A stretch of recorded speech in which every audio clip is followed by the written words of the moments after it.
My name is Jan Welch, and welcome to episode 14 of the Then and Now Blading podcast featuring Tom Moyse. Tom is the creator of a super funny, really amazing YouTube channel that blends inline skating and his unique English sense of humor. He's creating some really great skating content. It's very positive, it's very humorous, super enjoyable to watch, and I'm a huge fan of everything he's doing within our sport right now.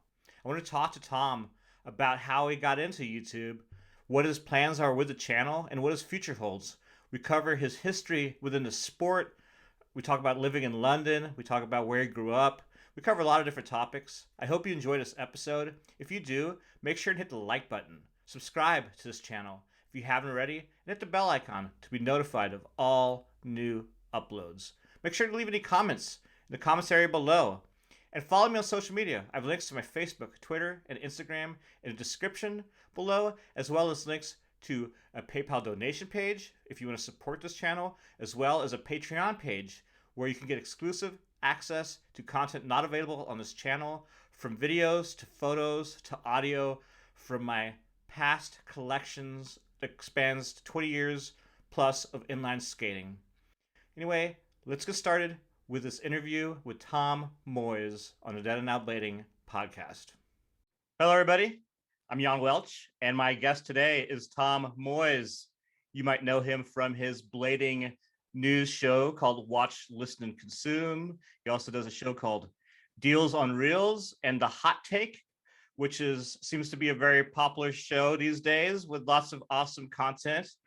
Tom, welcome to the show. How are you today? All right. Yeah, I'm pretty good. How are you? I'm doing really cool. It's the first time I've interviewed a fellow bearded ginger. Yeah, I think people might assume this is a podcast about LARPing or ZZ Top or something now. It's quite possible, yeah. Now you've trimmed your beard up. You look nice and proper. I look a little bit more wild style.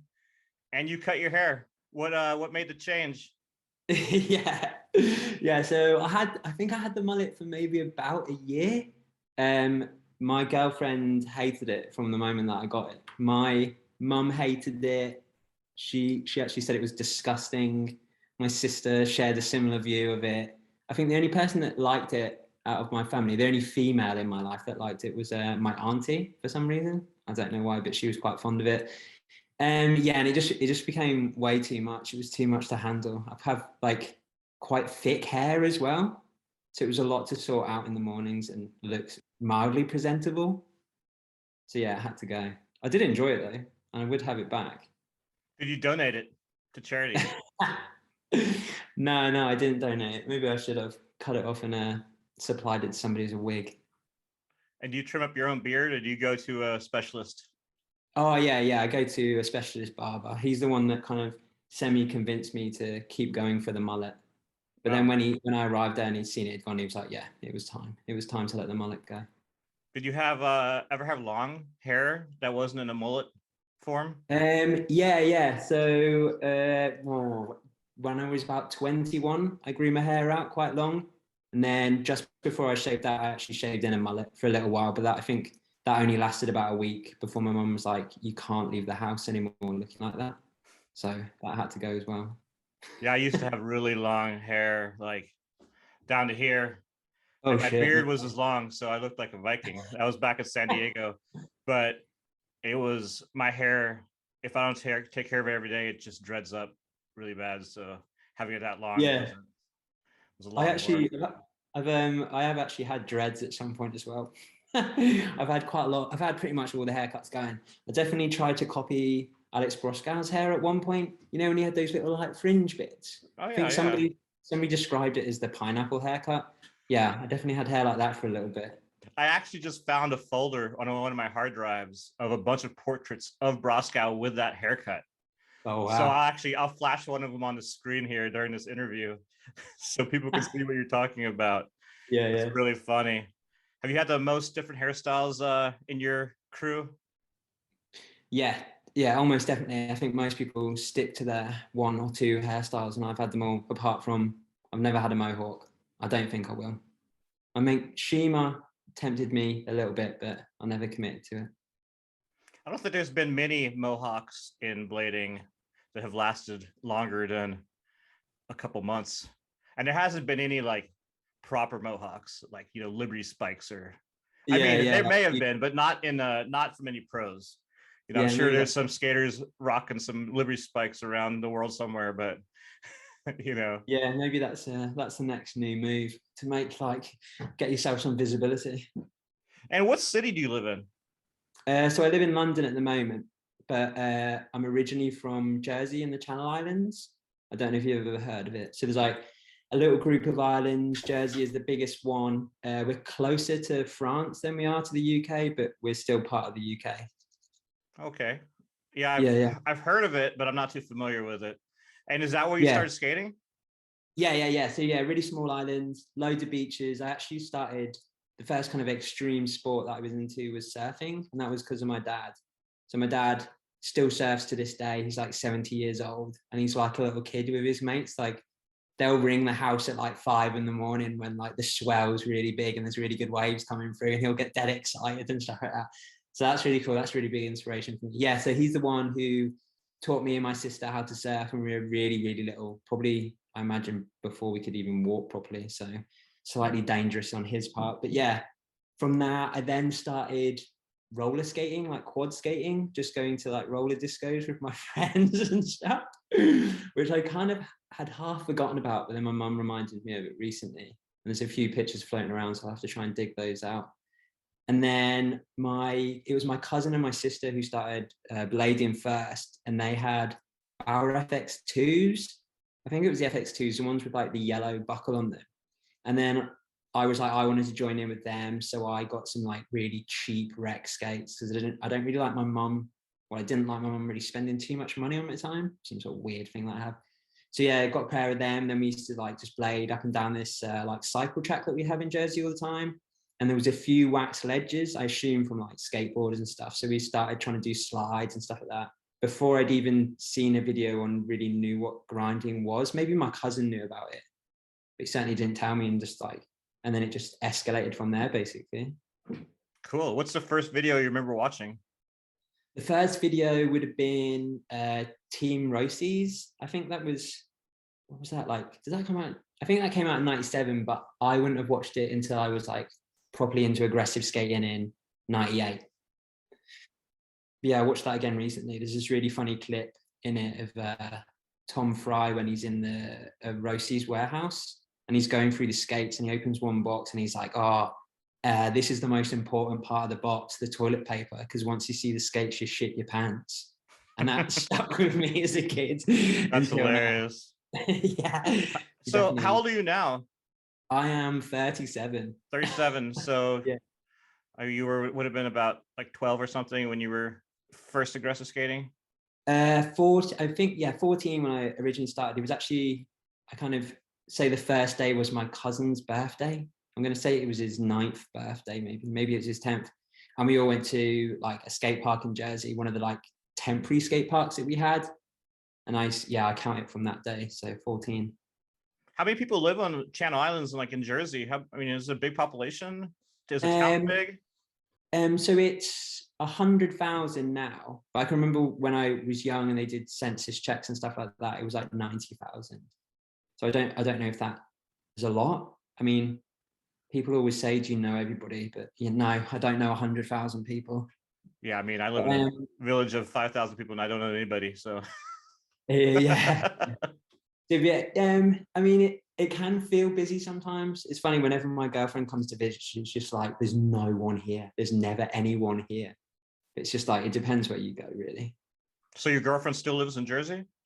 No. So my girlfriend, she lives here in London, but when she comes back with me to visit and stuff. Oh, like that. I see. Okay. Yeah.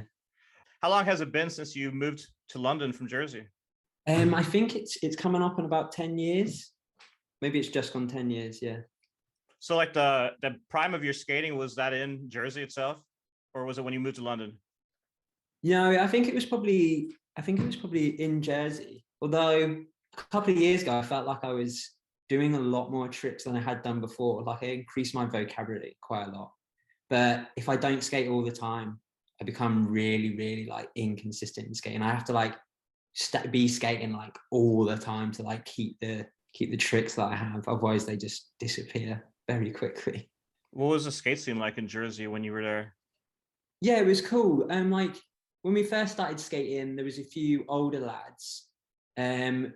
One of the guys who ran the skate park, he was a blader, Chris Mosdale. I think his dad wheels on Instagram. That's one of his Instagrams anyway. So I think he chats to quite a lot of people in the groups and stuff like that. So maybe some people know him.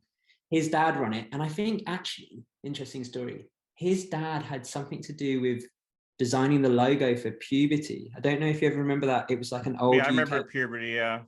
Yeah. His dad had something to do with doing the logo or printing it or something like that. An interesting sidetrack story. But yeah, so there was a few older skaters. It was definitely more popular in the 90s, and like as blading fizzled out across the world, it fizzled out quite dramatically in Jersey. So I mean, I'd spend the majority of my time skating with my cousin, and then a few others here and there. Like the people, I mean, there's probably maybe 3 people in Jersey that still rollerblade at the moment. One of them being my cousin, Chris, Mitchell Evans sometimes, and a few others here and there, I guess, randomly.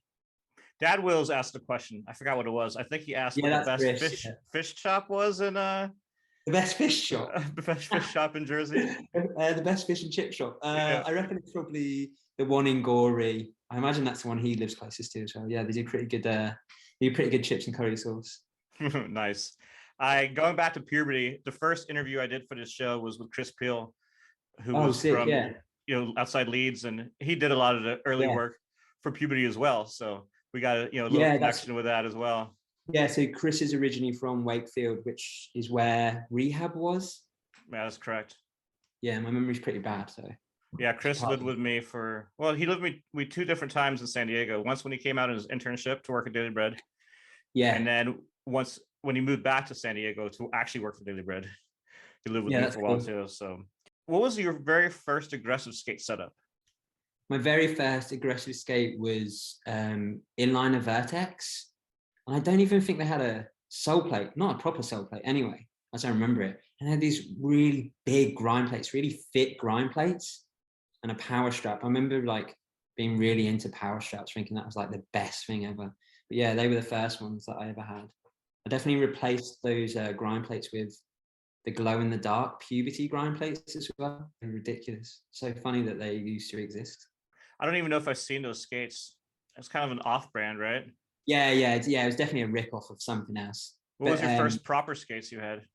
The Solomon ST8, I'm gonna say. Yeah, they were definitely ones, and that was a real treat. I must have got those for my birthday or something. And my cousin got the same skates as well.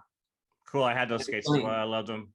Oh yeah, I don't think I appreciated them at the time. I was just like, because I was new to rollerblading. I was like, oh yeah, these look cool. Like I'd seen loads of like good skaters wearing them. I was like, oh yeah, I'll get these. Definitely didn't appreciate how like amazing they were for the time and everything like that. Some kid, I can remember wearing them to the skate park. I think it was the first day I had them, and obviously the older kids knew about them, and like they knew they had like maybe a really big shock absorber in them or something. He was like, oh, let's try your skates on so I can jump off this roof. I was like, what? I've only just got these skates, and some like older kids trying to get them off me so he can jump off a roof. I was like, eventually I guess he peer pressured me into like letting him do it. That's funny. I think he fell actually. Is there any footage of it? No. There is footage from those days, so skating in that skate park, and me and my cousin had like a tiny little section in it called Solomon Kids. I can't remember what tricks we did. Maybe like at that age, maybe a tree mizzy or something. I don't know. Did you guys used to film your sessions back then? The older boys used to film themselves. We didn't really get into it. We did start filming when we were a little bit older, like getting more into our later teens and stuff like that. I got a camera. I think my cousin got a camera, and we started a thing called Skate Log, where we would just like film stuff like randomly all the times. But I have no idea what happened to that footage. No idea. I'm pretty sure it's lost. That's a bummer. Yeah, there'd be some pretty interesting skate spots and interesting clothing choices, and probably some interesting haircuts as well. There's probably some footage of me in dreads with 2 different skates on, because I went through a phase of like, remember when Sagona had 2 different color skates? Yeah, that's exactly what I was thinking. Yeah, I took it to the next level. I had 2 different brand skates. I had one Sagona and one Shima 2. I think it was a Shima 2 because I preferred the groove on the Shima 2 on my right foot, and I had the Sagonas new, so I kept the left boot. Ridiculous. That was the same Sagona phase when he had the one sleeve out of his shirt too, right? Yeah, 100% I did that as well. I never got around to putting a t-shirt on my head though. No? Maybe I'll get into that. Maybe it's coming back. Well, you I guys feel don't like, have any sun there, right? So you don't have to oh rock yeah, in it. Jersey it's really sunny. Oh, Well, really? Oh, Jersey, yeah, that's right. On the water there. yeah. Well, I mean, it's a little bit more sunny than the UK, definitely. And when you moved to London, how did you integrate into the skate scene there? Did you already know people before you went there, or was it hard? No, I had like not really. Like I knew some Jersey kids who were over here, but I didn't. None of them rollerbladed. I'm like quite an introverted person as well, and I get quite well. I used to, and I still do a bit actually. I get a bit nervous when I skate with lots of people, which is happening more and more. And the more I do these videos, the more people want to skate with me, which is like sometimes a bit nerve wracking. Well, it takes like a lot of my energy, but I'm getting used to it and stuff. But yeah, I used to skate on my own quite a lot. And then one of my pals from Jersey, Pete Neal, he moved over, so we used to skate every now and then as well. And then, but like, I guess more so now, through the videos and stuff like that, people want to connect with me and stuff. And I just meet people skating out on my own. Like I don't mind skating on my own sometimes. You skating mainly street or park? A lot of street. I prefer to skate street, and that makes it sound like I'm really proficient at skating street. I'm not. I just prefer skating on the street. I think it's more fun. Although I definitely need to skate park more often. I know London's also a really big city for urban skating and big wheel blading. Have you gotten into that at all? No, I wanna pick up a pair of like MTs or something like that and do that. And there's that because actually I live right next to a park called Burgess Park, and there's like I don't know if it's specifically for rollerbladers or stuff. There's just like this big area where people seem to congregate now. So there's like quad skaters, urban skaters. I think I seen a guy on Wizard Blades as well. I want to get a pair of those as well and dip into that definitely. Yeah, that'd be cool. Yeah. Someone should be sending you some products. Do you get any free products through your show? I get sent a fair bit of clothes every now and then from very generous people, which is cool. But yeah, if MT or Wizard or anybody wants to send me some skates, yeah, go for it. Yeah, hook up Tom. He's gonna make a cool edit out of it, I know. Yeah, maybe. It'd definitely be different to everybody else's, that's for sure. What's your current skate setup? So at the moment I have the Pat Ridders. I was running them flat for a bit, but then I got a little bit nervous trying this trick. I had a trick in mind that I wanted to do, and so I went back to Featherlight Freeze, which I've ridden for like ages. But the noise from anti-rockers is so boisterous. It's really offensive. And it's so like when I went out, we were skating the other day with like Bauer and Crofts and all them lot, and Joe Spray was like on his bike, and he could hear my anti-rockers. He's like, "Are you riding anti-rocker?" And I was like, "Yeah." Sorry about that. Could you hear it? It's so loud. What's your all-time favorite skate setup? Probably the Solomons I had, and I definitely didn't appreciate it at the time, but I'd like to go back to them, and that's kind of part of the reason why, like, me and my cousin were so excited about the Ridders, because they were like influenced the like color scheme and stuff like that. It was like, oh no way, this is so cool. So probably if it wasn't them, it'd be the Ridders, just because like it's so good that them have been able to like collaborate with Intuition, and it makes such a difference. I think there was an interview with Leon Basin, and he was saying like you should basically design the liner first and then design the skate around the liner, because the comfort is like the most important thing. So it's so good that them have this thing going on with Intuition now. So I really like that skate for that reason. And it's just the skates look amazing. Yeah, visually like beautiful. It's really cool how with the old Solomon boots now, there's people making all those 3D printed parts for them, so you can actually have modern parts on those old boots. Yeah, the sole plates and everything. Like that'd be fun to try. Yeah, it'd be interesting to try that. I know a lot of people do. What is your favorite trick to do? Like, what's your go-to trick? Oh, I'm a massive fan of back talks, not grabbed, because I can't be bothered to grab it. Depends what mood I'm in, but yeah, mostly freestyle back talks. I love it. I just love one-footed grinds. I like the way it feels. I like the way it looks, especially like maybe I don't do it that good all the time, but the times when you get it and your other leg just doesn't move and stuff, I love it. And I think it's so good. I think it's such a good trick to like budget, like switch out of as well. I love that whole movement. What skater from the past had the best no grab back torques? Jeff Stockwell. Yeah, definitely. I was funny enough, I was watching what was he watching? Still This Video. He's got loads, actually there's tons of torques in that. It's very torque heavy and I like it.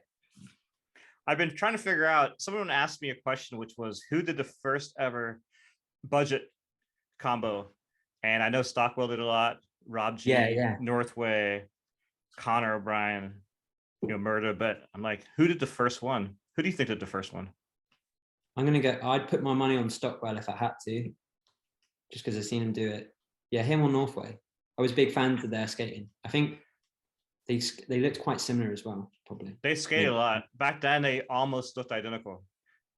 Back in early days of like 2001 or something like that. Like they were skated all the time, so they had a very similar style, and they were both so good. Oh yeah, really good. I mean, they're both still good, so it's not like it's changed. And let me see. So right now it's winter time in the UK. How often are you able to get out and skate? What's the weather been like? Recently it's been really dry, so it's been quite good. And it tends to dry up quicker in the city. And I know a lot of the boys and girls like to skate the city. There's definitely loads of spots around there, and you can just kind of skate around from spot to spot, and you will eventually find things, especially like in this day and age where skating is kind of broadening its horizon slightly, and like it's more acceptable, or people want to see you skate different stuff more, so they're not always looking for like the most typical objects and stuff like that. Like there's plenty of ledges and rails around, but like what else is there? What is there, like some weird like natural bank here or something, or like I don't know, when like a tree's growing out of the pavement and it creates like a little bit of a bank, is like, oh, is there something I can fly off from that? I like that kind of stuff. So yeah, people tend to go towards the city if it's a bit wet, because that dries up quicker. There's a few indoor skate parks. There's obviously Bay, and then there's one near my house called White Grounds, but honestly it stinks. Are we allowed to swear on this? Because we're allowed to swear. Or shall you can swear. Damian Wilson set a precedent of swearing. He set the levels. Yeah, well, yeah, this place absolutely stinks to high heaven, like piss. So bad. Like piss, Red Bull, weed, and pigeon shit. But it's like, and you know what? It doesn't even stay that dry when it rains, because it's under a bridge and it leaks. But there's that if you're really desperate, I guess. What do you do for work? Well, so I don't actually work at the moment because I jacked in my job recently. But for like the last 15 years and kind of leading on from what I did at university, I'm normally a digital content manager. So I just look after content online, whether that be for products or like services and stuff like that. Last job I had digital content manager for a company called Jellyfish.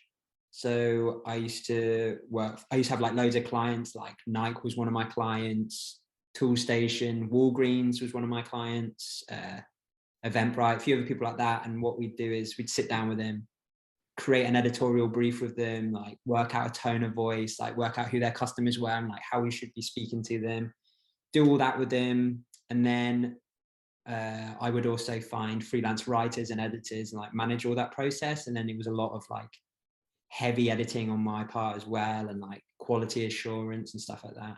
But I left that because I kind of prefer working in-house and like working just for one client instead. It was good though. It was a really fun experience. Like I was working in the Shard, which I mean, I don't know if you've heard of, but it's a relatively iconic building in London. It looks like a massive shard of glass. So yeah, I've seen that when I was there. Yeah, it's wicked. Yeah, I like unbelievable views like every day. It's crazy. And then how long has it been since you've been working? So I quit at the end of November. So I've been off for like 2 months. That's not too bad. For a job, sort of. To be honest, I've just mostly been doing more videos and I've been really enjoying it. Yeah, I've seen that. Did that job you have give you some experience with doing the YouTube work? No, none at all. Like I was trying to think what if I've had any experience with video before. Like I did one module at uni, and that was like my favorite module. And we had to like make up a TV show. So we made up like a television online television sales show thing called, what was it? It was maybe called More Hound for Your Pound, which is maybe not the best name. But yeah, we made a little video and we were like selling stolen DVDs through our TV shopping channel. That was quite fun. But then yes, since then I've not done anything with it. I mean, what sets your show aside from, well, there's three kind of blading news shows right now, right? There's This Week in Yeah. Blade, there's Blader News, and then there's Watch, Listen, and Consume, which is you. And what sets yours aside is the comedy aspect of it. It's funny, it's hilarious. It's just not straight up news, you know. It's like it's Yeah. makes you laugh. Now, is that something you have? Did you do any comedy in your life before that, or is that just something new with the show? No, that's just me being me. I've never done comedy professionally. I died. Oh, I wouldn't have the bottle to. And also, all my friends are definitely funnier than me. I think it's just maybe it's like English sense of humor and like you kind of take the piss out of each other quite a lot and you get used to that and just being quite quick-witted. Not that I am, but my people around me are like just so funny. And I think you in the UK you grow up like that. It's like quite a UK sense of humor. Well, it definitely works with you, and it's awesome. I love it. When Yeah, kind of with the shows, I always just wanted them to be natural. I didn't want to. It's just going to work out so much easier for me if I'm the person I am. I don't have to pretend to be anything else. It's just like, let's just do this. This is how I speak about rollerblading normally. This is how I would speak about rollerblading if I was with my cousin and stuff like that. Like, yeah, pretty much it's like the conversations I would have with my cousin when we were out skating, but then I record them instead now and maybe dance around in front of a green screen a little bit more. And also it was like the news show, I didn't want it to be like a list show because everybody's on Instagram anyway. So potentially everybody's seen this news before. So they kind of want your take on it and it to be fun and interesting. So I kind of use the news as excuses to maybe veer off and talk about other things or just say something silly pretty much. Talk about crisps. I tend to reference crisps quite a lot. what are your favorite crisps? Roast beef and mustard Brannigan's, but they've been discontinued. But you can Sounds still amazing. get them. Oh yeah, they're unbelievable, and they're quite a thick chip or crisp. Oh my god, they had some great flavors, and they used to have the cover of the packet was like a butcher with this huge mustache. What was I going to say? Yeah, they were phenomenal, but you can't get them anymore. So you have to you can still get them off like eBay. People have like old packets of them, so you can get them there if you're really desperate. Have you been desperate enough to order some? Not yet, but maybe soon though. So for your shows, what's your process? Do you script them at all, or is it just all freestyle when you're in front of the screen? And getting all your materials for the screen, like what's your process when you do? I'm sure it's a little bit different from Hot Take versus Watch This and Consume, but Yeah, what's your process say with Watch This and Consume? We'll talk about that first. we've watched this and consumed, so I guess I have to be on my phone quite a lot on Instagram. Instagram's generally my main source of like the news first. So if I see stuff in the week, I'll normally just like hit the save tab and put it in like a little folder. And if there's anything like I'm thinking, oh, I'm really going to forget this or something, I'll write it down. Like if I see it somewhere else, I'll just like write it down like a little notepad on my computer. Like I'll remember to talk about this. Then on like Friday night, I'll go through the saved and like have points of the things I have to remember, like just like the title and stuff like that. And then I basically wing it. I set up the studio Saturday morning, either in my lounge or in my bedroom, and I just wing it. Like I say whatever comes to my mind, like at the time. Like sometimes when I see something for the first time in the week, I'll have thought of something, like my instant reaction, but I can generally remember that. So yeah, I just wing it, and I feel like that works for me the best because that's the way it feels more organic to do it that way. And like sometimes I'll just say something, like I'll be like riffing, and I'll just say something completely stupid, and I'm like, yeah, I'm going to leave that in now. But yeah, no, it's no more contrived than that. It's just like, go in there, here's your point, say it. With the video section where I'm talking about the edits of the week and stuff, I'll generally have them on my laptop and I'll watch them again just before I chat about them. So like it feels fresh in my mind and stuff like that. How much do you cut out? You said you edited up a little bit. How much are you cutting out of your dialogue? Not massive amounts, but there's definitely some times where like, I stutter quite a lot sometimes, and I'm like, I used to leave that in because I thought it was like, this is kind of just natural in how I do it. But then sometimes I'm like, oh God, I've really got to get rid of that. And then sometimes maybe I lose the run of myself and go off on a tangent and talk about other shit that's just totally unrelated to rollerblading too much. I'm like, nobody's going to understand this. I wonder like how many people actually get the references. I like some of them are just, some of them are very British, and some of them are quite niche to me and my friends and stuff. Like nobody will understand.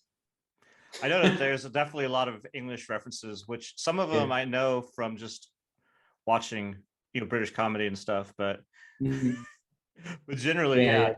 You have some, catchphrases. The main one being Spotty Dog. What is the reference and history of that phrase for you? So Spotty Dog started with my dad.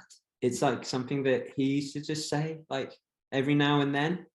And then me and my cousin kind of cottoned onto it, and we started saying it ironically to begin with when we were skating, because we thought it was funny, because like didn't really hear anybody else saying it. And because my dad was obviously older than me, we were like, it's something that like older people say, what parents say, and we just found it a bit odd and funny. So we started saying it. And then we said it so much, we were like, actually, this is kind of into this. This is quite funny. And it's expanded to the point where like my cousin's friends now say it all the time. And they were like, where has this come from? Because I always assumed that like everybody said it, because my dad said it. I was like, everybody must say that. Like every parent must say this. But I don't think that's true. I think it's quite rare. But yeah, so he started saying it, and it means like good. You kind of throw it in at the end of a sentence, or like, it means good or something's amazing. Awesome. So yeah, I started just using it. I felt it felt like a natural way to end the show. It's been like Spotty Dog. And now you have the Spotty Dog shirt that's available through Beehive Skate Shop in the US. Yeah. And you're wearing it right now. Yeah. Did you give one to your dad? Yeah, I did actually. I think he was slightly confused at first, but yeah, he seems to like it. I find it hilarious that like there's people like, I guess all over the world, that may be an over exaggeration, but like in America certainly, that's now say Spotty Dog, and that's something that has come from my dad essentially. It is pretty funny, because that's definitely going to be a word you're going to hear all the time, which you've coined within the sport. So that's your stamp on blading, the Spotty Dog phrase. Yeah. When I meet people, a fair few people have asked me to say it to them and stuff like that. Does your dad watch your show? No, I doubt it. Maybe he's seen one or two if I forced him to, or if I've said something, like if there's a reference that I think he might understand, I'll probably show it to him. Now, what motivated you in the first place to even start a YouTube channel?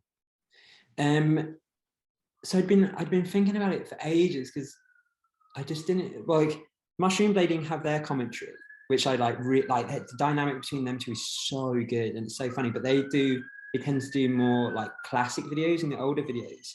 And I was like, that's cool. But like, there's enough. I didn't see anybody doing it for whatever the current edits were that were coming out. And I was like, it's cool that people share them, but I was like, I'm sure I can do more than just share this edit. And like, it was one of those things as well.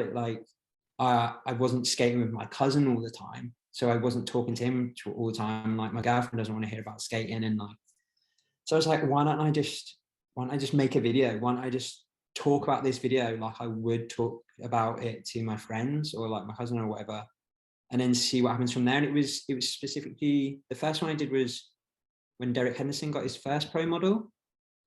I did that one just because I thought that edit was so good, and I was like, this definitely like it deserves more attention. Not that it was going to come from me from my first video, but like it was a start, So I was like, let's do it.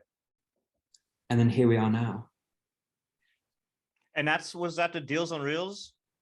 No, so that one was a reaction video to the edit for his first skate. Deals on Reels which became Deals on Wheels, didn't come until a lot later. So I think I actually started it in 2020, in the middle of 2020, but then I did a few and then I stopped for a while. And then there's a brand over here called Pomelo, and Cal's the owner. And like, we used to chat quite a bit, and he'd noticed that I'd stopped, and he was like, what are you doing? Like, you've got to start doing these again. And I was like, oh yeah, I'm going to. It was just like, I don't know, I just got busy or something, although I wasn't feeling particularly inspired. But yeah, he kind of like gave me a nudge to start it again. And then December 2021, January 2021, I really kicked it off again with doing it way more regularly. And it was mostly reaction videos to begin with. And I quite like that because I could do the bigger ones, but like, I also felt quite comfortable doing people who maybe weren't as well known. And that was something that like I kind of want to develop on. Also, something like I thought would be really, really cool for the channel is like to discover somebody, almost to be like, oh, I found this person, there's this edit, it's really good, but nobody's really seen it. And I was like, oh, if I do a video about it as well, that'll get a few eyes. And I was like, that's still kind of a goal. I still think it'd be really cool to find a skater that is not getting a lot of attention, and like I could feature them on my show, I could do a reaction video to them and like get them a bit more attention. I think that would be really cool to do that. Yeah, that's awesome. What's your favorite series on your channel that you do? Is there one you like doing more than others? Yeah, definitely. It's like swings and roundabouts. It changes. Like because some of them are so much harder than others, and I get really mad. I get quite frustrated trying to put them together. But Deals on Wheels Mini is probably the best one because it's like the easiest short one. The ones I'm just doing on Instagram, where it's just, instead of doing like 10 tricks or however many from the week, it's just focusing on one. I really like doing those because I get to be like particularly silly in those ones. But sometimes like even if I think it's not been a particularly busy week, I'm like, oh, I'm still want to talk about this and that. And then sometimes they're like the funniest ones because I just go off on tangents. They're fun. I think probably the best ones I've met, like, for me, the reaction to Danny Beers edit, Fired Up, reading people's comments, like reading all the mean comments. That was a good one to make because it was just like, some of the comments were just so ridiculous. People lose their minds over stuff, and none of them really made sense. It's really funny to do those. Where are the hammers? That was a funny one to make as well. There's a few silly bits in that. Like, I robbed a bit from Who Wants to Be a Millionaire, which I quite enjoyed doing. That was a good one. Trick violations, that was a funny one to do just because it was so silly. But yeah, that was cool. I enjoyed doing those ones. So the hot take ones are probably a little bit more interesting at the moment, I think. Probably lean towards those kind of ones. Well, the hot take ones are also the ones that have the most views on them. Yeah, on your channel. Like, they seem to be very popular, and yeah, they're really funny. And I can tell that those take you quite a while to make. There's a lot to them. Yeah. What's the process with the hot takes? Like, you come up with a concept first, and then Yeah, you kind of yeah, like so lay it out. You get the images first. You have a lot of yeah. Overlaying. How does that all work with the hot takes?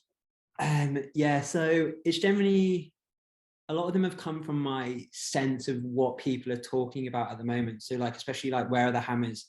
I just see comments like that quite a lot, and I was like, I think I can address this. I feel like I have an opinion about it. This is how we're going to make it funny. This is how we're going to like keep people's attention. And then with those ones, I definitely have to write notes more to remember stuff. But again, it's just like bullet points to remember what I thought about before, and that's it. So maybe it's slightly more scripted. It's definitely, the process for that is definitely got more involved as I've done it. Like, well, there's just a lot more to my videos from when I first began, because when I first started doing them, it was all just like record it on my phone and edit it on my phone, which I actually can't believe I ever did. That's so stupid, and it was so time consuming. But now I'm like, oh, I've got to do greens. I've got the green screen in there. I'm thinking about like what pictures go in the background. But generally, it's like I have a rough idea of the script, go in there, just say it, and then try and pick out certain things that I've said, and then apply images to them to try and keep people's interest. And that's it. I was like, originally, I didn't really want to play the game. I just wanted to chat about rollerblading. But I was like, oh, you've got to kind of play the game a little bit.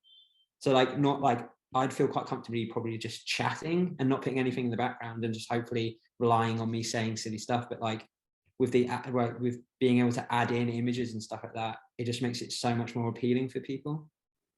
That really makes the show.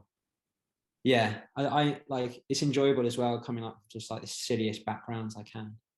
You and I, with these shows we do, they take a lot of time to edit, to put together. You don't really Yeah. make much money off of them.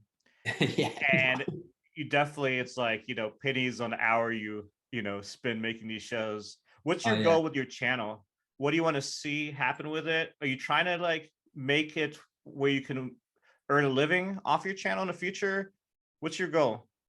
I mean, yeah, it'd be amazing to make a living off it and do it full time. I'd love that. Like, I can't believe how much enjoyment I find from it. It's amazing, like when you do something that you really enjoy, how hard you will work. And I realized, like, I thought I could work kind of hard anyway, but I will dedicate so much time to doing this because, like, I kind of think it's valuable. And when you get that feedback that people are actually enjoying it, you think, oh yeah, this is actually maybe doing something. This is maybe giving rollerblading more visibility. Like, I would love to get it to the point where, outsiders come to watching it. Like, I know personally, and a lot of other people as well, watch skateboarders on YouTube, and you think, well, we don't skateboard, so what's drawing us to that? I know there's like similarities in culture and stuff, but for some reason you're drawn to them, and it'd be great to have that same effect. Like, I'd love to get it to that stage where it's getting people into rollerblading. I've always wanted to get to the point where I have enough of a following and enough of a pull that I can actually properly promote brands. Like, if I like a brand, I can chat about them and push people that way. I'd really love to do that, like support the industry and just, make, increase visibility, I guess, is the main thing. Yeah, but yeah, I'd love to make a living off it. That'd be incredible. I don't know if that's practical at the moment. I don't have Well, a there's job. people doing it, Yeah, it's just a matter of it getting seen and people actually that watch it subscribing. yeah, you just know like, yeah, get more subscribers, get more views. Like, I think a really important thing with rollerblading at the moment would be for us, for people who are actually rollerbladers, is to really support every single channel, or especially the ones that you like. Go on there. I know it's like, it's the drivel that people always say in the videos, like, comment, subscribe, but it's important. Like, it's free as well. It doesn't cost you anything to do that. And it's so important if you think about it in the grand scheme. Like, if you keep pushing these videos, they're going to end up in like more people's feeds, and they might come in to look at something and be like, oh yeah, what is this? Who is this clown dancing around in front of all these like weird backgrounds? And then they might get into it that way. So it's like really important to support what we have currently, rather than like relying on outside channels who have really big followings to like do videos every now and then. That's cool and that's great, and you do get a lot of visibility, but wouldn't it be cooler to support what we already have and build them up so we have that kind of impact as well? That'd be wicked. Well, I think with your style, especially with the hot takes videos, that's you're going on the right path with creating a style of video that can appeal to a wider audience, because they're informative and they're interesting and they're funny. I think, like if you did a version of, what happened to rollerblading or whatever, like Jimmy the Giant did, it would be a lot more interesting and funny, Yeah, I think like, oh, he's like, obviously he's definitely has a lot more experience than me, and like his production is really good, and he knows how to play the YouTube algorithm and everything like that. But yeah, I think I hope I know a little bit more about rollerblading and stuff like that, and so I can make maybe more niche kind of jokes and stuff like that. Right. Yeah. I just think, I mean, it's definitely about the algorithm, wording, how do you promote it with the title and everything like that. But, just all you need is one video that's going to get semi-viral to help your channel Yeah, take off, because I think anyone who sees it is going to want to follow you for the most yeah. part. Hopefully, thank you. Hopefully. Even though it is shocking when I look at the statistics on like how many people watch the videos versus how many people actually subscribe, and it's kind of crazy. Yeah. I mean, I wish I had 150,000 followers like he did, or 160. Sorry. In a trick violations video, did you how many people got sour from that video, and did any of the people who you featured in it get upset? No, I don't. Well, not yet. Maybe maybe when this comes out and they realise I haven't got any stick yet, they might give me a load. No, not really. I think most people are like, "Oh, thanks for doing this," and stuff like that. I mean, it was only it's meant to be a laugh. It's meant to be entertaining. It's definitely not. It's not targeting anybody or anything like that. And I guess aside from the comedy, there is kind of like a semi-serious side to it, in that, you know, that we have standardized ways to do tricks, and it's important because, like, you know, you give yourself that challenge to learn that trick, and then that ethos can be used in all other things. Like, you continue out through your skate and you will try and get it a certain way, and then once you've got it that certain way, once you've learned those rules, you can break those rules, so you can start experimenting more. It's like, if you just do a trick sloppy and then you just move on to the next one sloppy, you're just going to continue that. You're never going to challenge yourself or try. If you really challenge yourself at the beginning to get it in that great position, you're going to learn better techniques. You're going to push yourself to do more, and eventually you'll get further. But I mean, I guess at the end of the day as well, it's always about fun. So don't stress yourself out about it. Having filmed so many videos back in the day with pros, back in that era, it was all about perfection in a trick, right? So when you look at the vault series I do and you watch the sessions, you'll see like them land a trick like 10 times. And a lot of people are like, what's wrong with that, you know, first take or second take? And it's just like, it wasn't perfect enough, right? It's like, yeah. And it not even like as exaggerated as some of the clips were in your show. It was still like barely enough for them to not be happy with it, you know? So it was all about like the perfection of the trick in the videos I filmed back then, you know? So it was like a little bit different, but it made me think of that show because, you know, those are clips that I wouldn't have put in a video. Yeah. Right? So yeah, it's important. I think I guess back in the day also as well, if like the skater is thinking, this is the only footage people are going to see of me, I want it to be like legit. I want it to be like absolutely perfect. Whereas these days with social media, it's like you just bang a clip on Instagram and then you bang up another one the next day and stuff like that. So it's kind of more throwaway. And I think that's part of it. It's like you see it a lot more because you're seeing a lot more rollerblading. It's like when I was a kid, we had to wait for so long to get videos. We met like maybe have 2 videos a year or something like that. And that's all we would watch. And kind of the skaters, rollerbladers probably knew that at the time. It was like, this is my only output. It's got to be bang on. But these days it's like, drop and edit whenever. Well, I think a difference too is most of those videos you bought back in the day, most skaters weren't that good. You know, there wasn't like a realistic level of skating for someone to win achieve. And I think, you know, a lot of skaters pro wise, it was about business blading and a lot of skaters quit because they could never get that good. And, you know, now it's more about people just have fun, you know, skating a curb in a parking lot, or it doesn't really matter. Like if you're good or not, or if you got great style or not, it's just about having fun. And I don't think there was as much fun had back in, you know, 2002, at least where I was living, you know? Yeah. It looked very serious. It looked quite stressful at times. Like, these guys actually enjoying this or what? Do I want to get into this sport? Like, don't know. It was hard. Do you watch most of the edits that come out these days? I try and catch as much as I can, but it's actually getting to the point where that's quite hard now, especially with like, I'm actually trying to do these videos and come up with ideas. Well, not come up with ideas, but like, I'm thinking about a lot of things, but I try and watch as much as I can. I guess it's really bad, but I will probably watch the first couple of like seconds or the first trick and something, and then make a decision there and then whether I'm committing to this edit, which is bad. I should probably like give people a bit more of a chance. But there's certain skaters I definitely look out for and will always watch like their edits and stuff like that. But again, like I was saying before, I'm really hoping to like find somebody that would like benefit from some more attention stuff. And it sounds arrogant that I think I have the power to do that, but I'd like to get in a position where, like, you know, me talking about somebody will give them attention. So I try and watch as much as I can. Well, Instagram is definitely the best place to find some raw talent because there's so many kids out there with Instagram accounts posting stuff with, you know, they live someplace random, don't know anyone, and the only way you consider skating is on Instagram. So I'm sure you will find some gems. Yeah, you just pray that like eventually they get like a good filmer or somebody in their crew like takes it up, or they get connected with somebody and you're like, oh, like this footage is so good. It's like, imagine if somebody who was talented at filming filmed this for you instead of like filming it from your shoe and stuff like that, or on a GoPro. What section were you the most impressed with that you saw within the past year? Within the past year? Yeah. Don Bruce fifth floor. Is that just within the past year? Because that was the beginning of 2021, wasn't it? Well, we'll include it. because that was a good section. Yeah, it was just wicked. I just absolutely love his skating. It's unbelievable.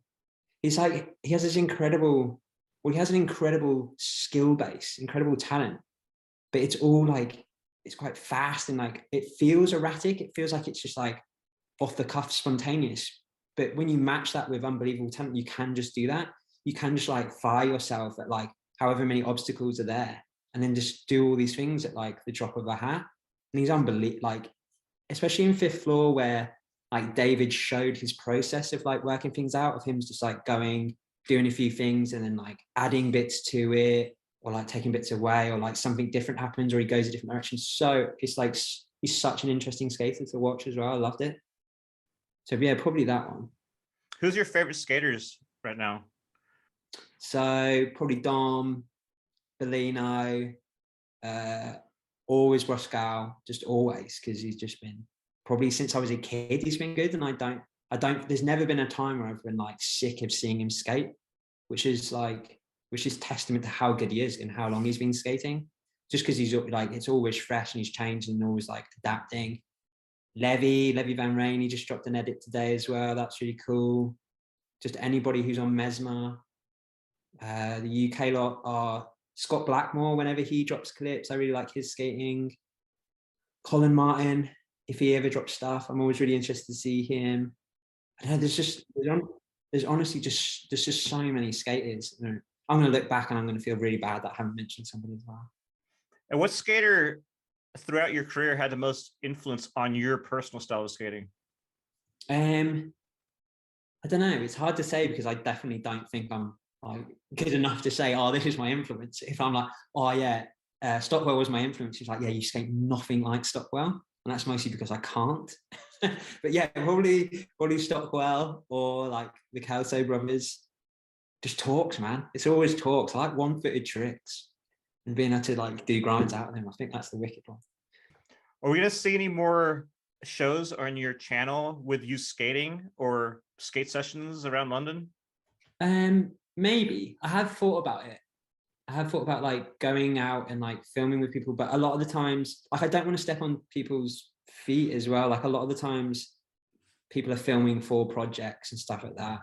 And I don't want to be in the background filming stuff and giving away things. And like, also it's like how comfortable those people like feel being filmed as well. Like I respect that, like, you know, a lot of them don't have YouTube channels and stuff like that because they don't feel comfortable doing it. And it's like a side of them that they, you know, they want to go out skate and like get some clips and stuff. And I don't want to be shoving my camera in people's faces. Although I think maybe there's something there. It'd just be the right conditions. And if I come up with like an idea that feels natural to me, like I feel like, oh yeah, I can do this comfortably. I don't feel like I'm forcing myself to do this. That'd be interesting. Yes, it plays in my mind. I'm trying to like think of a way to do it and achieve it. What about just documenting your skating? My skating? Oh, I don't know how many people want to see my skating.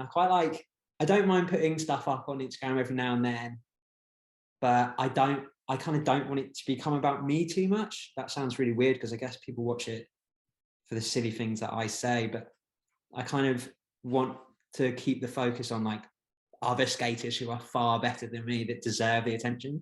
Like if somebody was to find my stuff and then they see me skating, I might not be the best example of what is achievable on rollerblades.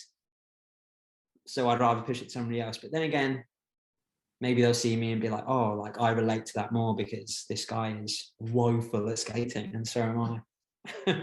Maybe, we'll see.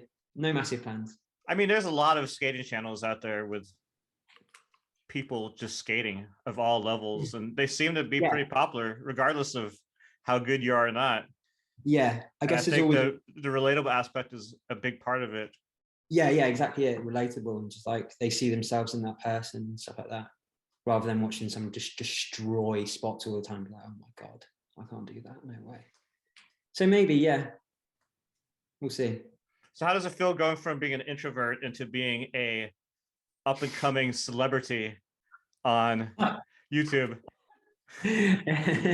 Yeah, it's weird. It's a funny thing. I strangely feel slightly more confident doing these videos. I guess like when you get that feedback from like a lot of people and they go, oh, this is really cool, you start to feel a lot more confident within yourself. I still am I think sometimes in certain situations I can still be quite like a shy. I know shy isn't the same as introvert, but like I can still be quite quiet and stuff like that. But yeah, I feel I definitely got more confidence doing the videos and stuff like that. So that's really cool. I mean, I really hate talking in front of the camera for public speaking, and I Oh also yeah. stutter and lisp, and I've got braces now, All Invisalign, to right. help me with that. But Yeah, yeah. never was a fan of doing a YouTube show like this, Yeah.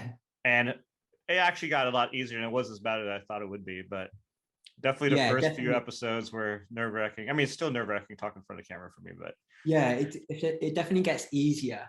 Like I don't know how well I'd be doing like interviews and stuff all the time, because I think there's way more room for it to just like be a bit more wild and go all over the place.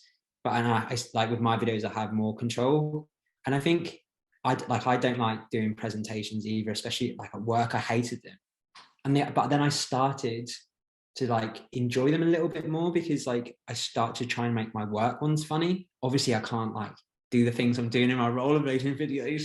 That'd be ridiculous. I'd be sacked on the spot. But like injecting some sort of humor made it feel a bit more comfortable. And then with these videos, I'm definitely better than when I started. It was so bad. I could see like I could see me in it. It kind of was semi-natural, but I feel totally comfortable talking in front of the camera at home on my own when nobody's here and I'm doing the videos. That's fine. But yeah, I'd wonder how I'd get on in front of an audience. God, that'd be nerve-wracking. It'd like be a fun though. live show. Yeah. I don't know what I would do for like the images in the background. I'd have to have them pre-prepared and just like fly them, have somebody hold them behind me or something like that. I don't know. I'd work something out. That's some new software to figure out. I've been Yeah, looking at some of yeah. those live streaming softwares. I'm like, I kind of want to start doing some live streams, but I want it to look really cool from the beginning. So I would have to figure out how to make it work properly. Yeah, you need to get some like holograms going, holograms of skaters and stuff like that. I That don't would be know. pretty cool. I always Yeah, wanted to do, all with all the CGI now. I also thought yeah, it'd be yeah. fun to have the Leap of Faith School in San Diego. Oh, sick.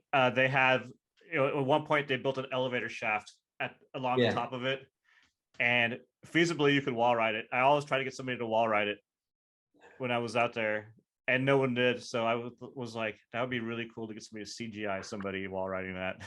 Oh, yeah, that would be cool. Yeah, in Jersey, this is totally off subject, but in Jersey, we used to have this festival called Broskow. It was like an arts festival. You get like musicians, comedians, like artists, also. And they did this one where they projected this like show into one of our castles that we have. We have quite a lot of castles around the island. And they projected this show into the castle and they made it look like the castle was like falling apart and everything like that.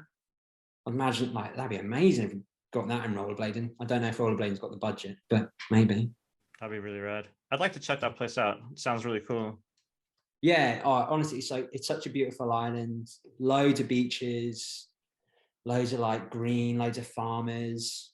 If you're into farmers, yeah, castles. Obviously, like in the war, we were occupied by the Germans, so there's a lot of like military defense stuff, like big wall at St. Ones, which is like the main kind of surfing beach. That was all built by the Germans. Yeah, it's really full of history. Just beautiful place to go. Definitely in the summer. Yeah, I want to check it out. The only place I've been to in England is London, and then I've been to Yeah, Scotland over by Glasgow and Edinburgh, and that was cool. But I want yeah, to do yeah. like a actual like road trip around, the main island, and then visit some of the smaller places. Would be really Yeah, cool. yeah, they're great. If you're in Jersey as well, you should go to France. It's like you can get a boat there in maybe an hour. You can go like a day trip. We always used to do it when we were like kids with school and stuff like that. And as you get older, you do it as like teenagers and adults. You go there for like the day, basically on people's birthday parties. You go to a town called St. Malo, and their people in St. Malo definitely hate people from Jersey because they just go there to get steaming drunk and, like, and speak barely any French, just so horrible and uncultured. And a lot of the times as well, you go over, and because it was somebody's party, you'd be in fancy dress. So like a load of people dressed like superheroes would arrive in their like quite nice, quiet town and just get really drunk. Oh my goodness! But yeah, that's a beautiful place as well, Saint Malo. Awesome. Yeah, it sounds like a beautiful place to go to. I do Yeah, have some family in France. explored Oh, more nice. southern France and, around like Yeah, Lyon and stuff, but I yeah, haven't yeah. done the north coast of France at all. And that's another place I would want to check out. Have you considered doing any collaborations on your channel with other people? Like with the other people that exist. That or just like another skater about produce some other content with like a second person or I kind of ages ago, I thought it'd be really cool to do something like the Nine Club, although I kind of find the Nine Club a bit naff now. But like I would love to see that in rollerblading. I guess almost Billy and Austin almost kind of have it, but they just do interviews. It'd be like I'm giving them ideas here, but I think they're in a really good position to do it where they would just like have people on and just chat about it. Doesn't have to be so strictly the news and like everything that's happening, but maybe just a few subjects that they want to chat about. That'd be really cool. I thought about that, but I just like I don't know how I can do it. Like, I mean, if I was making enough money off this, or I had a job and I could actually pay for it myself, it'd be cool to like have a studio that I could go into and set up where I could get a few more people involved. Like I'd love to have like some of the like London boys like come in and we can chat about some things or just like share our views about edits. Because I think when I first started, a lot of people were like, oh, you're always positive about what you're talking about. I was like, well, because I'm only going to pick the things that I like to talk about. So I'm going to be positive and like, especially with the deals on wheels. And I was like, the best way to get like maybe not a negative opinion, but a different opinion is when you're talking to somebody, because then you can like discuss it and it's not just one person going, oh, that's a pile of shit and stuff like that. So it's like, I would love to do that. Not that I have like a load of negative opinions that I need to get out and I need another person to be like a shield. So I can be like, oh, it's not just me slagging people off. I mean, that show you reference is very popular. Yeah, oh yeah, super popular. I've heard a lot of people reference it before as well. But it would be cool to have something like that in rollerblading. I think it would do really well. I was gonna say there's that podcast out of Australia. I forgot the name of it, but it's with like Chris Puller Oh and yeah, and they have like 4 or 5 people sitting around when they do their podcast, when they interview somebody. So it's kind of like that, except it is more still an interview with somebody. yeah, I've seen those. I've seen those guys. They had like, who did they have on? It's Sessa Mora. It is Sessa. I bet I'm gonna get ripped. I am. That just reminded me. A video I had when I was young was No More Mr. Nice Guy. That was Australian, wasn't it? Was that an Australian video? I feel like it was. I don't remember it. Well, it was like Tom Fry was in it, Sessa Mora, Josh Clark, Scott Crawford. So I swear it was Australian. Well, it's all Australians you mentioned, so Yeah. There was other people as well. I'm sure it was Australian. Yeah, I loved that video when I was younger. we have to look it up, see if it's on YouTube. Yeah, I think somebody's posted, well, maybe at least part of it on Reddit 5 years ago, it looks like. Do you use Reddit quite a bit? Mostly just to like post my videos and stuff like that, try and get a few more eyes on it. Not that much. Not start your own subreddit like Brandon.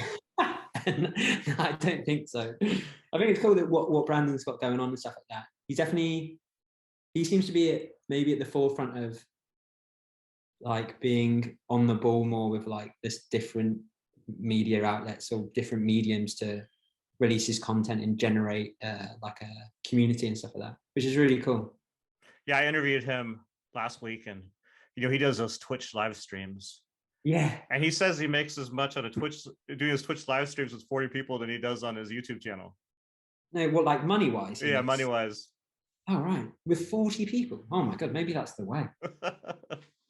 So that was kind of interesting. You can watch the episode when it drops in a few days. Yeah. I need to be making that Brandon Drummond money. And like Brandon, his favorite skater was Alex Broskow as well.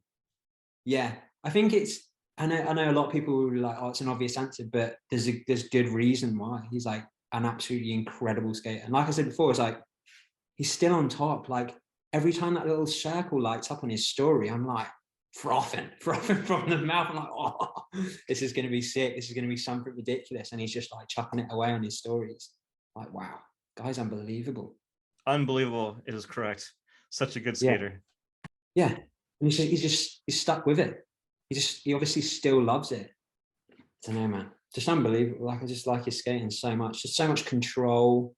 And like the evolution of his skating as well. It's funny, like I wonder how many people look at him and like have no idea that he used to like chuck insane hammers. He's definitely really hurt himself a few times as well. Like just an beast, like on the rollerblades. And then he's evolved into this, and he's still got all that control, and he's still got a bit of like mad dog in him. Like sometimes he's like, whoa, where did that come from? Just amazing, the evolution of his skating. That's what I think is really cool, being able to evolve and being able to change. And like, I'm not saying you have to keep up with like whatever the trend is, but I don't think he keeps up. I think Broskow sets the trends like through his own like, oh, I've done all this before. What am I going to do now? How am I going to test myself? I remember the first time I saw him skate was in person, was at it was the ASA World Championships back in 2001 in Las Vegas, when he was still called Gromit before people started calling him Alex. I'm sure I read or heard something that like that's how kind of he developed his style, because he was a lot smaller and he used to skate with people who were way like older and bigger, and they'd go to these big spots. He would just skate faster and like disaster stuff, and that's kind of how he developed that ability to do those kind of things, just trying to keep up with people. Mad. He skated so fast. Yeah, like I was watching Straight Jacket today. I was just like, oh my god, the speed he skates at stuff is frightening, because he does this massive, what's it, backside fast slide, disaster backside fast slide, and I was like, oh my god, that's insane. I just recently watched Quattro again, the Daily Bread video I made, the first one, and he has so many good tricks in that where he's just going Mach 10 and hucking himself so far and so high. Unbelievable. That's the one where you've got that it's either like a true fish or an alley Macchio cess slide that you do. Oh yeah, that was like a true fish cess slide. Yeah, that was a school by my house called Garfield, and I used to do so many cess slide things on that, and unfortunately all those tapes were lost. Oh man, I used to really like that. So did like my cousin and stuff, seeing the videographer get clips as well. And still today I really like it, like seeing footage of people like Dom West skate. Dom West is a really good skater, and like a Van's an unbelievable skater. People like that, just seeing them skate as well. I'm like, pretty much well, I guess a lot of the filmers come from being rollerbladers as well. Yeah, but, well, like, those guys are all better than me, but you know, I've laid a few tricks down in the past.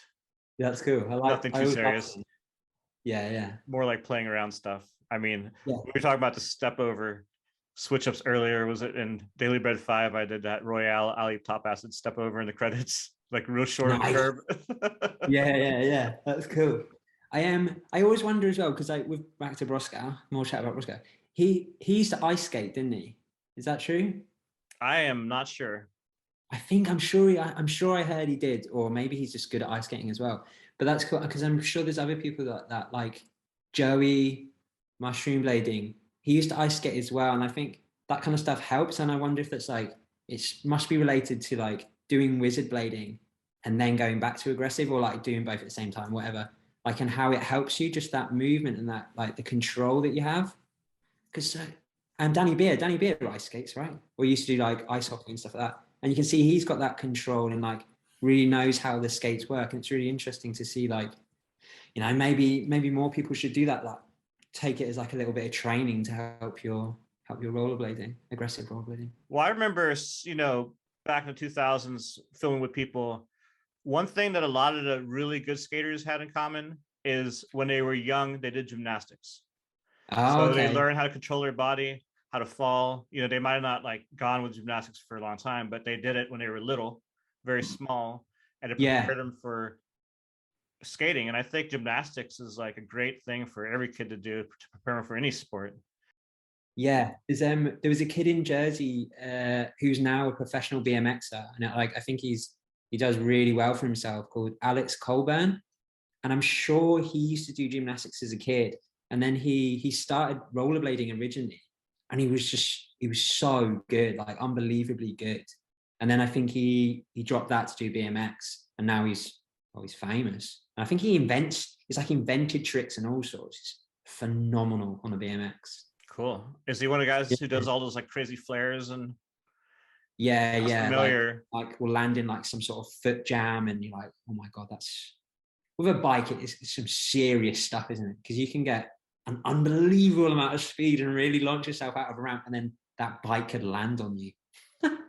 So the Spotty Dog shirt you made, was that your first piece of merchandise? Yeah, very fast. So I think a few people had asked about if I had any t-shirts and stuff like that. And it kind of, and like some people had also suggested doing Spotty Dog. And at first I was a bit hesitant to do like something that was a phrase. Because I was like, I wouldn't be drawn to that clothing naturally. I was like, oh, if I wanted to do something, I would want it to be like just a brand, like maybe have a brand as an offshoot kind of thing. And I still have some ideas for that anyway. But I was like, oh, do you know what? Like, let's just do the Spotty Dog one. It'd be cool to like make a Spotty Dog t-shirt and then give it to my dad. That'd be quite funny. And then I was like, oh, actually, it'd be really amusing if I seen people wearing them. And I could show my dad. I'd be like, oh, look at this really good rollerblader wearing a Spotty Dog t-shirt. That's because of you. So yeah, we just dipped in. So I got in contact with so Nicholas Swan from Beehive. We chat a lot. He's been like really great, encouraging me like to do stuff with the channel and that, and just like, you know, telling me I'm doing good things and whatever. Me and him were talking, and I was like, oh, I really like Rich Taylor, who had done stuff for Bloom, and he's a rollerblader as well. He also does a bit of surfing, which is quite fun. So got in contact with him, and then through that we worked out the design, and then yeah, we came up with Spotty Dog. Awesome. Any plans for a second shirt of any?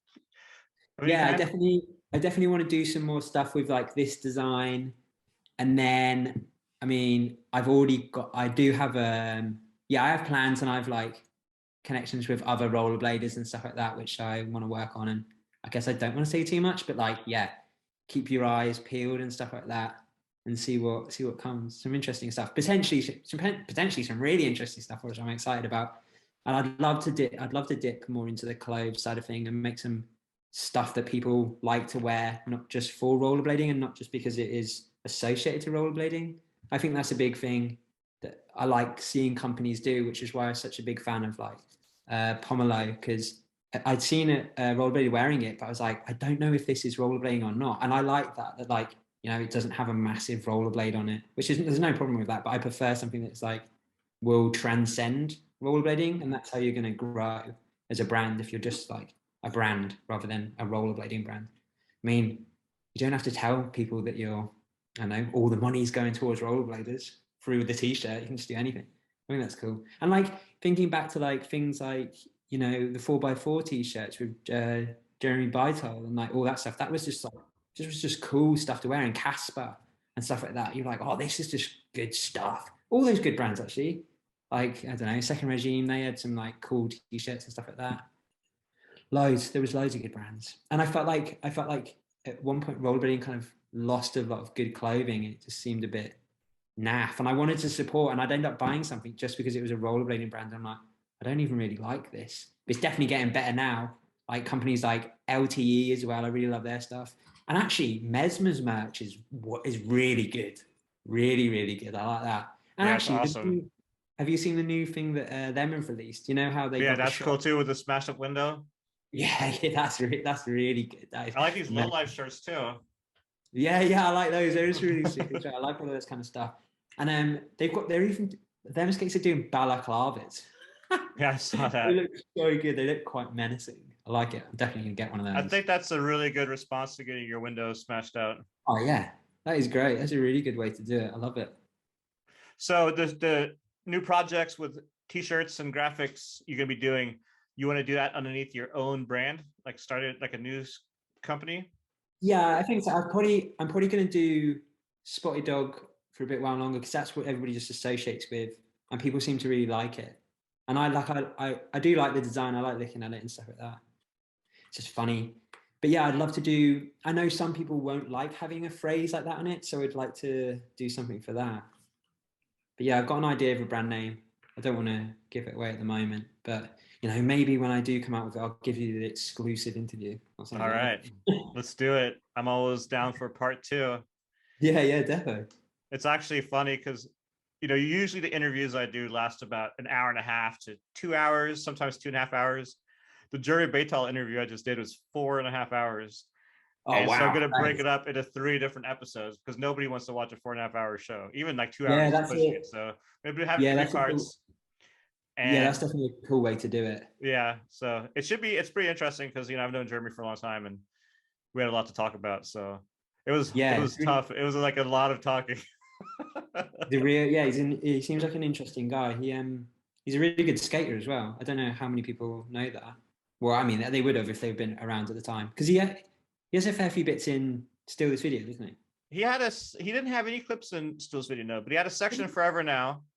Oh, maybe that's it. Yeah, I had a section in Forever Now, and he had a section in old Mike Toro's video, and he has a section that never came out that was supposed to be in a rejects video because they lost the footage.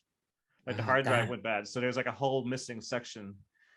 Yeah, because I can remember there's this clip of him doing like a negative macchio, and it goes like it's a rail, but it goes round a corner. It's like a sharp angle change, and I was just like, wow! Like at the time, I was like, whoa, that is insane. He's so good. Yeah, I watched that Chase Rushing podcast the other day, and he was talking about when he first met. Yeah, He's like, I thought he was just an artist. I didn't realize he was a skater too. Yeah. Chase Rushing is a wicked skater as well. Yeah, so good. Those Negretti videos were just amazing. I love that whole like time period in rollerblading. Just felt cool. Music. That's like, yeah. Oh my god, Face the Music. I watched that again recently. That's unbelievable. That Rosie scene was insane. It was so cool. It's kind of like, I hate to compare brands and stuff like that, but the kind of aesthetic they had there, I get the same. It's not the same, but they're different, obviously. But this thing with Mesmer, they have a really strong aesthetic. And Rosie's 2006 had a really strong aesthetic and a team that felt like a team. It felt like they were all mates and kind of really aligned with each other. And it feels the same with Mesmer as well. Like, and I love that. It's just so exciting. Yeah, I think Beightol was in Face the Music too. I think he had some clips in there. Oh, do you know what? Maybe that's what I'm talking about. Because I've just watched that the other day. That's probably what it is. Yeah, that's what it was. Yeah. And then when it comes to like music, what type of music do you listen to? I know it's a bit cliche, but like all sorts of music. Definitely gone through some phases as well. These days I listen to like a lot of rap music. I love rap music, especially like quite obscene rap music is always fun to listen to. Slightly obnoxious rap music. It's funny. But like absolutely anything. It's like, you know what? It's funny when I'm trying to edit, I would love to be able to listen to music, but I actually need to listen to what I'm saying, which is quite annoying. And I definitely get distracted quite easy. I'll put on videos as well, and I'm like trying to listen to myself and edit and watch, like trying to catch up on a podcast or something like that. It's not the best, but I try. Do you have any other passions in life outside of skating? Not massively. I like video editing now. I guess I'm more into that. It'd be cool to see what I can do, actually learn how to do it properly, because I feel like it's like amateur hour over here. Like the way I do everything is, I'm pretty sure my techniques are definitely unorthodox and I could do things faster, but I like the way it looks at the moment. There's definitely things I would improve upon a little bit, and like more like just enable myself to do more silly stuff. But yeah, outside of passion, surfing, I still like to do when I can. Obviously, I can't do much of it in London, but when I go home, I like to surf. I took a long period where I didn't surf, but then recently when I was back home, summertime, like surfing with my dad again, I was like, this is actually so good. It's brilliant. I just love it. And Jersey's amazing for it, and it's cool going out with my dad surfing, and I like that. I really like that he still does it. Yeah, that's rad. What software do you use for editing? Oh, I just use iMovie. That's so bad. I need to sort out. I need to commit to like some sort of software, but it's quite expensive. Well, I recommend using what I use. It's called DaVinci Resolve, and it's free. Okay. It's really good software. And if you want to pay for the full version, it's $299. But instead of buying the version, like the software by itself, if you buy like an editing keyboard, for $299 you get the software for free. So sick. It's pretty cool. Actually, I'll show you real quick. Yeah, grab it. So you can either pay $299 for a software or buy this speed editor, and it comes with a software for free, and it's the same price. That looks cool. So anyway, it's really good software. You can do a lot with it. It does all sorts of color correction. Oh man, yeah. You can remove stuff, easily from within elements within the video. Like I could get rid of those glasses behind you or whatever, Oh no you know, way. I and can it's move super them if you simple. want. No, I I can mean, move I'm them just if you saying you want. You can, have. and it's just simple. You can watch tutorials on YouTube and figure Yeah, everything out. yeah. That's what I did. But yeah, I Oh, like it a lot. cool. I mean, and the free version is awesome. Like if you're not going to do like crazy stuff, you just get the free version. It's way better than iMovie. Yeah. Yeah, I think I kind of like with iMovie, I know it's like just the one you get with the Mac. It kind of does what I need to do at the moment. Maybe I like, yeah, it kind of suits me for what level I'm at. I think people might be a bit surprised that I'm using that because it's so amateur. I've actually never used it before. Oh, it's just really it's just so basic. And what are you filming with? Just my phone, just this phone, my whatever iPhone this is. It's my girlfriend's old one, so maybe it's an 11. Nice. So Yeah, it's a low cost show right now, yeah, it's budget. It's so budget. but it looks really good. Thank you. I've only just got I only recently got like lights and stuff because before I was just like trying to find a lit room, or I was like having to film at certain times during the day when the sunlight comes into my lounge. And I was like, oh God, like once it started getting to winter, I was like, what the hell am I going to do? And at like beginning, I kind of let it slip a bit. So there's definitely some that were like dark and a bit weird looking, but now I'm a bit like, oh, I can't just I can't be lazy about it and just post up that. It's got to look a little bit better because I'm getting a bit more attention nowadays. Yeah, lights definitely make a big difference. And then figuring out how to set them up. And figuring out how to set them up, I had to watch a bunch of tutorials on it Yeah. to get it like proper. Yeah. It sounds like Because you're further along than me. I just like stick them up and wing it. yeah, well, I winged it. I winged it for a while, but it still looked like shit when I did it. So I was like, I'm watching these videos. I'm like, why does it look so good in this? And I'm like doing it. And I got the same lights. It looks terrible. Yeah. It's Now a it's bit of a gotten a lot. little bit better, but Yeah. It's a bit of a lottery every time I film how it comes out. But I've got the benefit of like a green screen, so I just get rid of the background and you can't tell too much, I guess. Some people know, probably people who are a lot better than me, who are professionals, will be like, this is pretty below par, Tom, but whatever. I think it goes well with the show. Yeah. That's the It's thing. like comedy and everything works perfect. I think it's like, I mean, it might look better with better equipment, but I think it looks pretty badass the way it is. Yeah, and I think that's something I want to avoid anyway. I don't want it to be overly polished. I don't want to appear like a TV chat show or something like that. I don't know. I want it to be more natural because I feel like that's closer to what the ethos of rollerblading is, just like, raw and real. That kind of thing. Oh yeah, that's for sure. I wanted to ask you about Brandon Drummond and you being nominated for Blader Voice of the Year. Yeah, that was ridiculous. When I did a video and I was just like, the title is just so elevated, like the voice of blading. I was like, oh no, that definitely shouldn't be given to like one person. And I was like, it should probably go to somebody who is like more established in rollerblading, like more like mushroom blading. I think they give more of opinion, or like somebody like Julio, who is doing so much. That's kind of a more voice of rollerblading. But I get it. That's just like a technical title and stuff like that. But yeah, I was flattered to even be considered for it. That was really cool.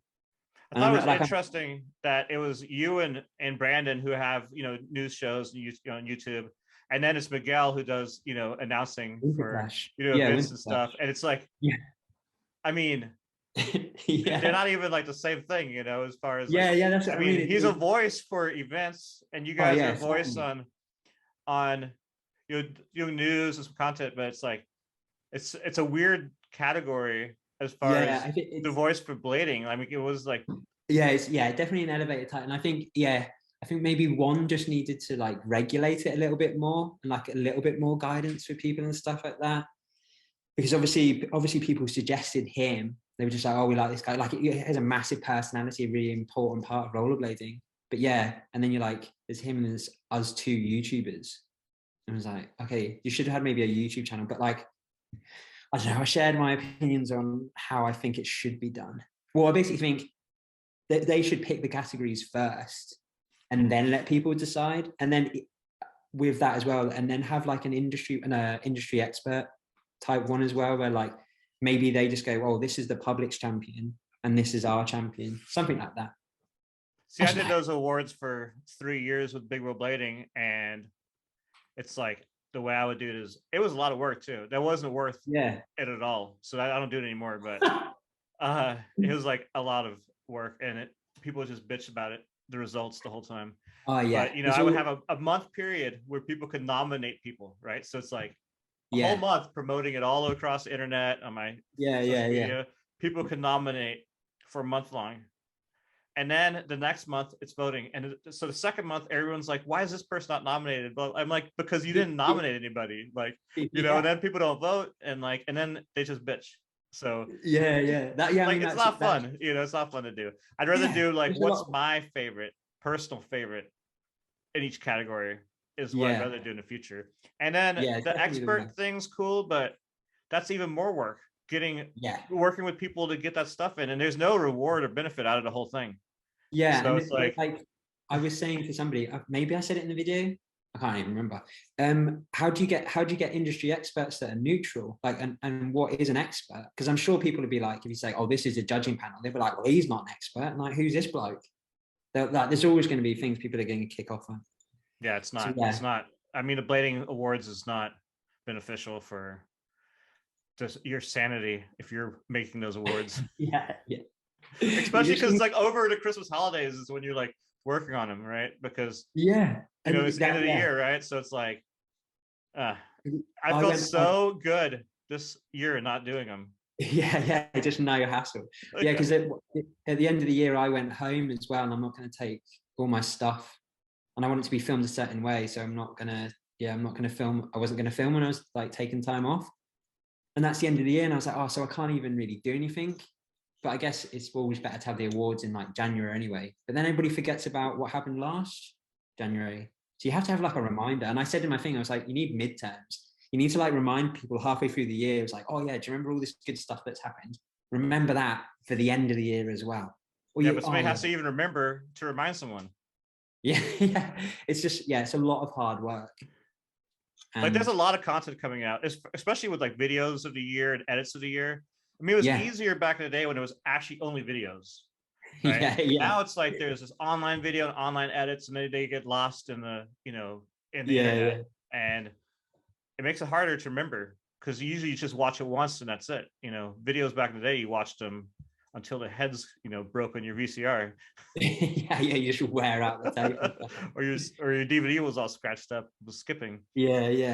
Oh man, a mad thing I used to do when I was younger. Like talking about like going back to music and stuff, when I used to watch the videos, and I couldn't really download music or anything that wasn't really available at the time, but I had a mini disc player.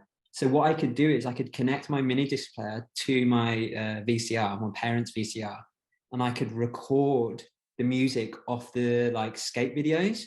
But the best thing about it was it would have the grind noises in it as well. So I'd have all these songs, like some Ozzy Osbourne song, like Diary of a Madman. Did she use that? I don't know, maybe. But you'd have that, and then there's just in the middle of it, you just hear this grind noise. And I was like, oh, this is actually mental. It was so fun, so silly. But I quite liked it. I enjoyed it. That's cool. Yeah. Have you done any like traveling for skating at all? No, not particularly. Like if I go on holiday, I'll like take my skates with me and stuff like that, and just try and bottom about.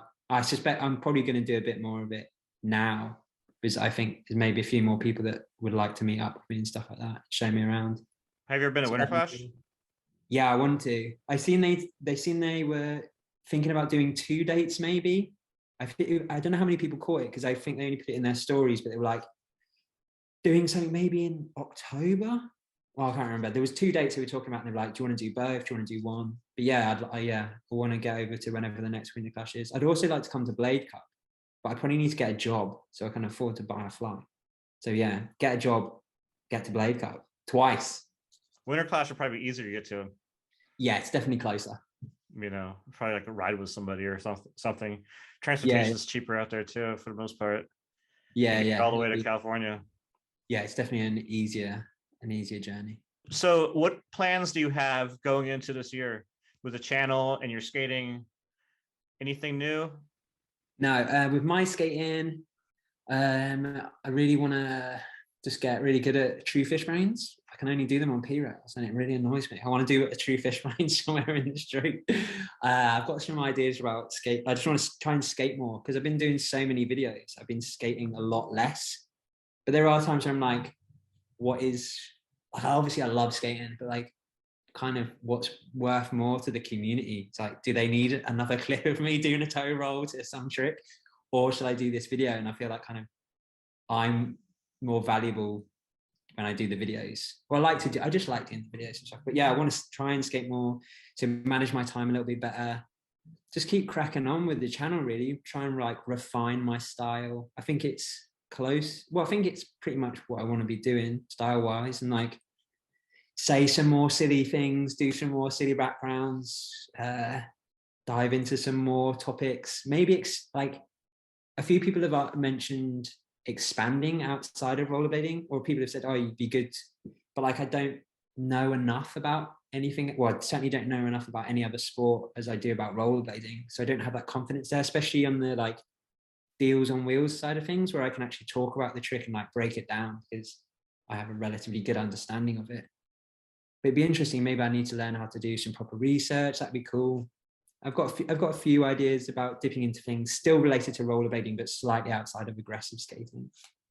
That'd be cool. Yeah, I want to see everything that you come out with because I love it all already. Thank you. And I'd like to see a video progressing your true fish brain.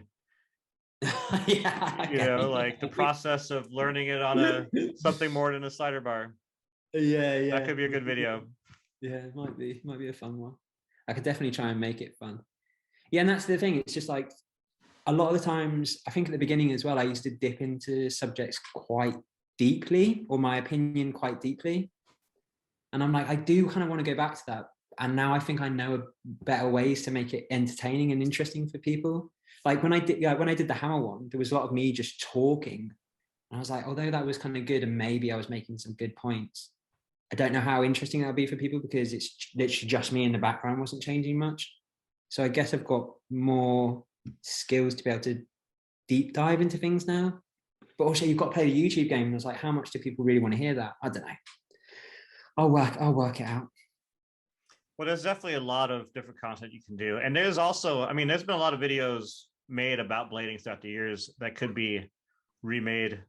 Yeah, that's true. Your vision, Yeah, like I really enjoyed the one I did on Senna and Kryptonics and stuff like that. It wasn't meant to be specifically on them. It was meant to be like, because I remember my first thing that triggered that was like, we used to have so much clothing back in the day. I used to think really funny that loads of different brands had like boxer shorts and stuff. And like, that's how big it was. There was trainers, like jug trainers and whatever. Like I was looking through a Team Paradise catalog. I was like, oh my God, remember all the stuff? We used to have so many things because obviously there was a lot more money in it. And I was like, this is so interesting. And I was like, oh, actually, the packaging would be really cool as well. Just like the Senate stuff was like ridiculous. I found it so funny that they had a marketing budget for when they would get cease and desist. They like planned to get them. And I was like, that's hilarious. And then Kryptonics had really good bottle, like those like the tequila bottle with the wheel. I had a worm in the wheel. I remember that. I loved all that kind of stuff. So that was really interesting. So I'd like to do a few more like historical things with blading as well. That'd be really interesting. Yeah, you know, what'd be cool is you got a lot of these blade collectors. Maybe doing something with those guys. Or some of the blade museums like Tracy White, and there's a guy in the UK. Yeah. Billy Merton has I'm sure he has an insane amount of stuff. I'm sure I think his cabinet might have broke recently because it had so much stuff in it. But yeah. He should have got a new cabinet a long time ago for the overflow. Yeah. Well, I like to finish off my interviews with one question, and that is, what do you love about rollerblading and what's kept you in the sport for so long? This is a totally stupid answer. When you're a kid and I just like skidding around. If you have your shocks on, you just run your skid on it. That's great. And I still enjoy that today as an adult. I wonder how many people who are adults, when you go shopping and you've got a shopping trolley and you're going around with it, and then you just slightly lift the weight off your feet, and like you can just like skid around. As an adult, I still enjoy that. And rollerblading is a more like acceptable way of doing that. There's more people doing it, getting together. So unless I find a group of people who are going around supermarkets skidding on trolleys together, I'm going to stick with rollerblading because you can just take it so far. It's so funny that like it is fun, but how far people can take it, I find that so interesting. Like we just have these plastic boots, but people have like excelled to the point where they're flying like down stair sets and doing disaster grinds. It's like, wow, like when you're really dedicated and determined and you put the time in, you can achieve like these insane things. And there's such a huge community that do it now. It's like, I just love it. And as a blader, you will put it in other extreme sports as well. You start to see the world slightly differently. You see obstacles as like toys and things you can have fun on. You're just like, oh wow, like I could jump off that and fly off this or fly through this thing, jump through the gap in this tree. And that's always gonna be with me. I just like that feeling. I guess my dad instilled it in me when I was young, like with surfing, it's that passion to do something that isn't maybe as popular as like everything that's commercial. I love that. I love that feeling. It's just like fun and a challenge and dedicating yourself to something. So good. I love grinding. That's beautiful. I love, you know what I love? I just love rolling, like you had said. I think you really like a big wheel setup just because Yeah. you could just hit spots like you had mentioned earlier, just random transitions on the street and, Yeah. you know, flowing through the city. And you're in a perfect city for it. It's something I definitely have mentioned it quite a few times. More recently as well as I get older, it's like, it's just like fun. Even just dropping in feels fun. Yeah, you can actually appreciate that and just like gliding around. Like I love it. It's just like the best feeling. Awesome. Well, I'm stoked that you're part of the sport. I Thank think you. you've made a really cool contribution to Cheers. the industry right now. I think with YouTube, like you've hit on a nail with a really cool channel. And I'd like to see it grow more. You need to have, 100,000 followers. So everyone, You too, man. there's links in the description below to Tom's YouTube channel. If you're not subscribed, subscribe to it now. And I want to thank you so much for coming on this show. I'd love to have you on again in the future. It was really fun chatting with you. Yeah, it's been wicked. And I look forward to seeing everything you do this year. And I look forward to seeing the new project with the clothing and stuff. Like, it sounds exciting, who you might be working with and all that jazz. So yeah. Thank you. Thank you so much for everything. Spotty Dog. Awesome. Thanks, man. Hit the microphone. Take care. Awesome. That was really good. Thank you for this opportunity and stuff like that. It was cool. Yeah, you're welcome. It was my pleasure. Thank you so much for watching this interview with Tom. I really enjoyed sitting face to face with him and talking for the very first time. He had a lot of cool things to say. He's a very interesting guy. He's such a positive role model. He's funny. I love him to death. I think he's done a great job promoting inline skating on YouTube. He's a positive asset to our sport. He loves blading. He loves the companies, the skaters, the culture, the history. He loves everything about it. So make sure you subscribe to him on YouTube and follow him on social media. I have links to both of those in the description below. And if you like this episode, make sure and hit the like button. Subscribe to this channel if you haven't already. Hit the bell icon to be notified of all new uploads. Leave any comments you might have in the comments area. And follow me on social media. I have links to my Facebook, Twitter, and Instagram in the description below, as well as a link to my donation page and my Patreon page, where you can support this channel and receive exclusive content for as little as $3 a month. We have access to photos, videos, and audio not available on this YouTube channel. So check it out. There's a lot of cool things on there right now, and I have a lot more things that will be coming on there soon. Thanks for watching episode 14 of the Then and Now Blading podcast. Hope to see you very soon for the next episode.